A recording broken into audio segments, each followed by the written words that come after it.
Decided I'd make a video tonight. It's been a couple of days. Today is October the 4th, 2016. It is 8:32 at night according to my clock here in West Michigan. I'm sitting here surrounded by books. First I want to mention I got the CD in the mail today by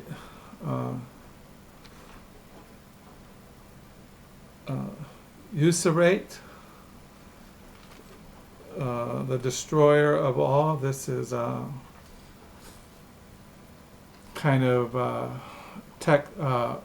very techno kind of black metal. I can't remember now where they're from. Oh, they're from New Zealand. That's right. They're from New Zealand. It's my new finds. Usurate. I had to look it up in Google Translate, and I'm still not sure if I'm pronouncing it correct. So I got that in the mail today, along with this Neil Zink, private novelist. It's fiction. She wrote this in 2005. She wrote it for a friend who is an Israeli writer. Says here in the back, from the letters of Neil Zink, two wildly funny novellas now available for the first time. Years ago, Neil Zink took on the challenge of reading a novel by the friend Hebrew language writer Ever Stats. Unable to make sense of his work, she resolved to rewrite it for him from scratch. Now her tongue-in-cheek homage is available for the first time, accompanied by a dazzling and imaginative novella that ingeniously explores questions of art, language, and life. I just bought this because I was curious. I don't recommend that people go out and buy this, but I was curious. I had read about it in an interview with her. And I just wanted, because I have mentioned that I've been reading her novel Mislaid. I'm not finished with it because I'm trying to finish these other novels, and I'll get to that sometime in the near future. So I got that in the mail along with this CD, and today I'm mentioned that I'm reading the Castaway Lounge, a novel by John Bollard. I'm still reading this. I was reading this last couple of days. And I wanted to mention what I got in thrift stores. Yesterday I had to go out and get a prescription. Stopped at a thrift store and found this James Ellroy, a crime novel, The Big Nowhere by James Ellroy. The Red Scare, 1950, Los Angeles, 1950, Red Cross Currents, The Commie Scare, a string of brutal mutilation killings. Movie Land left us on the collision course with a grand jury investigating team. The young homicide detective obsessed with capturing a murderer of unparalleled viciousness, even though the price may be horrific self-revelation. Gangsters, cops, and fixers in Hollywood, grotesque in a noir novel of epic scope and depth. I started collecting the writings of James Ellroy. I haven't read him, but I'm always looking for writers to collect, and now I found this one. Also, I found yesterday, I've been collecting the writings of Larry Watson. I found his novel, The White Crosses.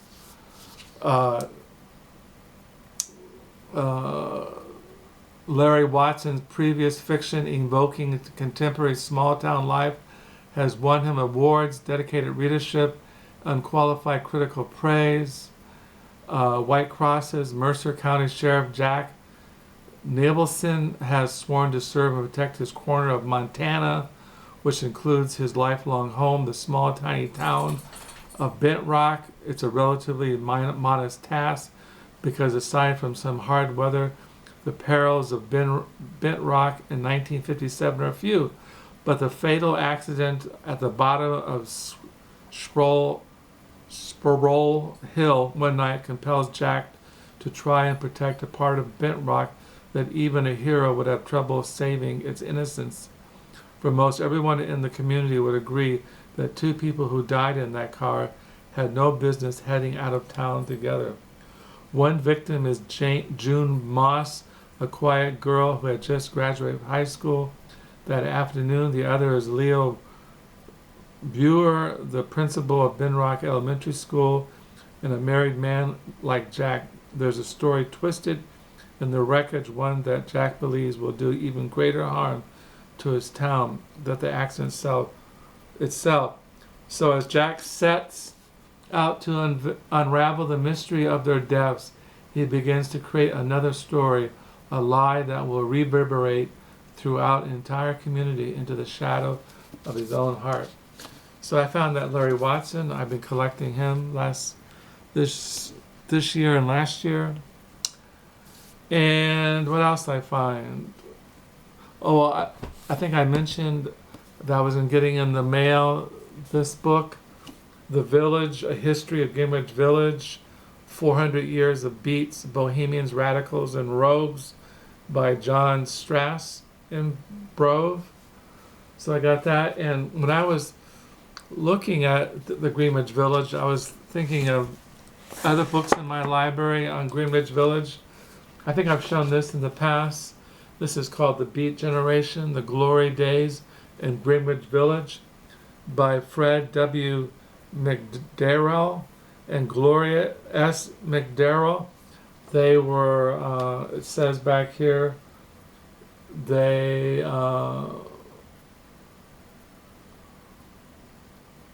he's an editor of Village Voice. She's a photographer. It has, on the cover you see Jack Kerouac. He's standing up in some apartment in Greenwich Village, and he's giving a poetry reading and things like that. It has all kinds of photos in here of people, like here's a picture of Frank O'Hara, the New York City poet, Frank O'Hara, and it has all kinds of photos in here of literary figures at that time and painters, and there's another picture of Jack Kerouac right there. So I have that book, The Beat Generation, The Glory Days in Greenwich Village. Also, there's another book on Greenwich Village. It's called The Improper Bohemians. Greenwich Village in its heyday.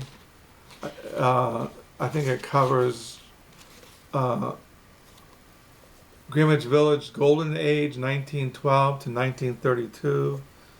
This is another history of Greenwich Village. And so I have that, this new book on the village. And also I was going to mention this box set. I think I've shown this, the Beat Generation box set. It has on here in volume 2 cassette, it has, this is what they come in little cassettes. It has here volume 2. See, it comes a little thing like it has, there you have Ginsberg, Bob Dylan, and that is the poet Michael McClure, who was a San Francisco Bay poet. Still there, he's still alive, I believe. So yeah, but there he is on this, on volume 2, no, volume 1, a selection 3, Footloose in Greenwich Village. So yeah, I'd like to have this on CD, but I bought this several years ago, the Beat Generation box set.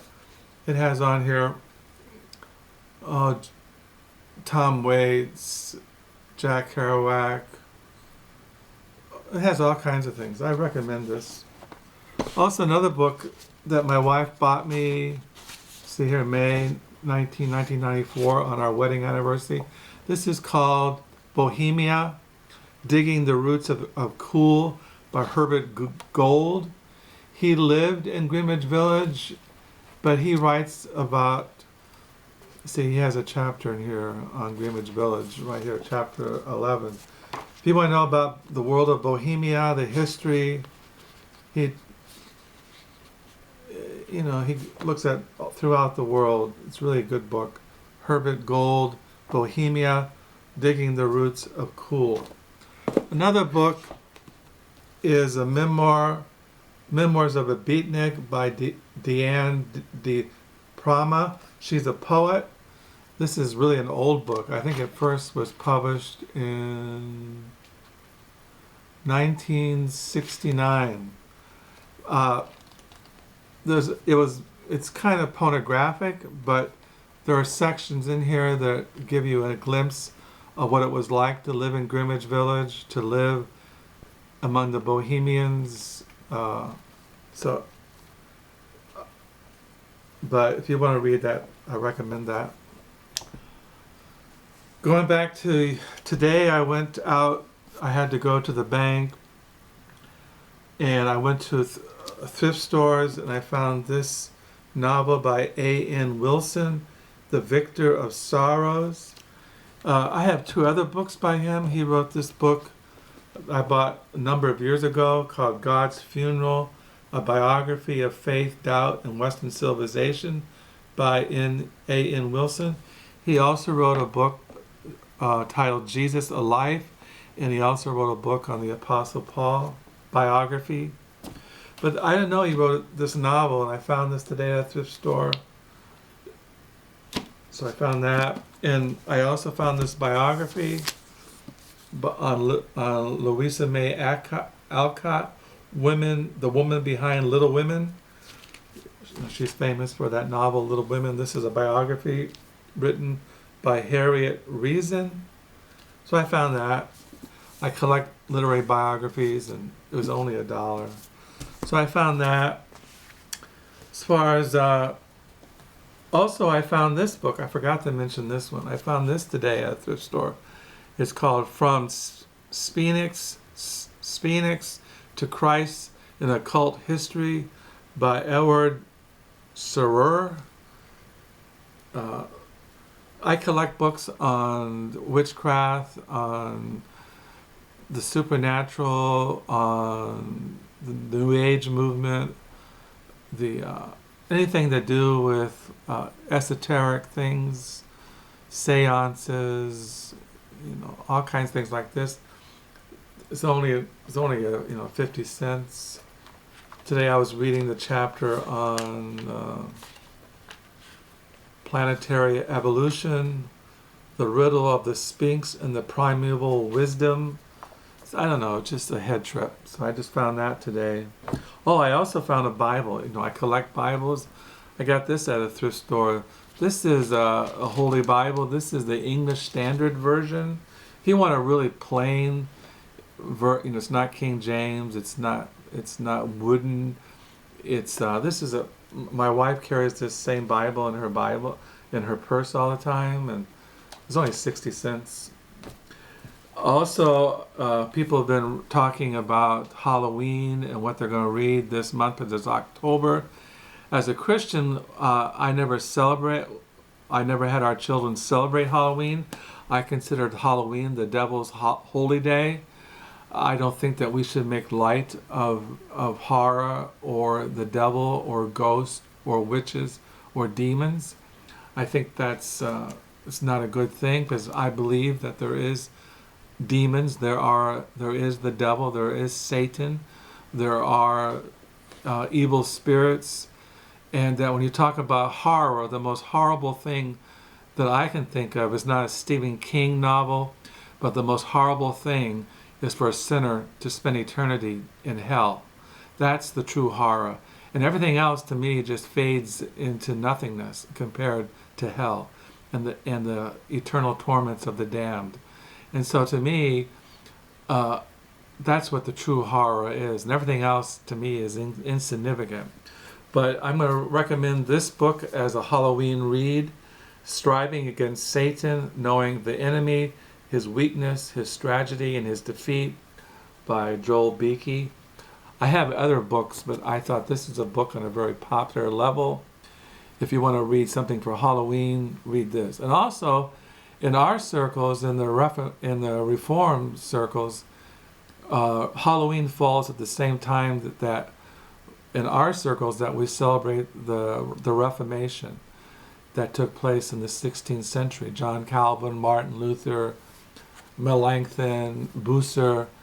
So in our churches, on the last Sunday of October, we remember the Reformation, the Protestant Reformation, and there's lectures on the Reformed doctrine or talking about Calvin or something like that. Now, when our kids were growing up, they did have at our churches, we always gave out to our kids candy. Our kids never were deprived of anything. Now today, I'm sure my children, their children, I think they observe Halloween, so maybe my influence wasn't that great. So, but I don't believe in Halloween. I consider Halloween the holy day of Satan, and I don't think as a Christian that we should celebrate it, that we should make light of the devil or demons or horror, anything like that, because those things are realities. If you don't believe me, look around. Look how evil and wicked this world is. Look into the face of Donald Trump. There you have the very image of evil in Trump. So that's what I've been reading. I'm still reading in the morning for devotions, hermeneutics as apprenticeship, how the Bible shapes our interpretive habits and practices by David I. Starling. And today in my diary, I ended on page 828. Tomorrow is October the 5th, 2016, and I will be on page 829.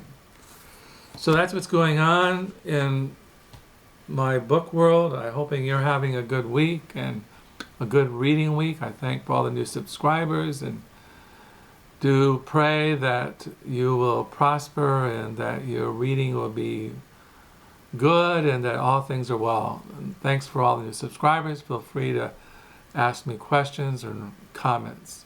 Till next time, bye.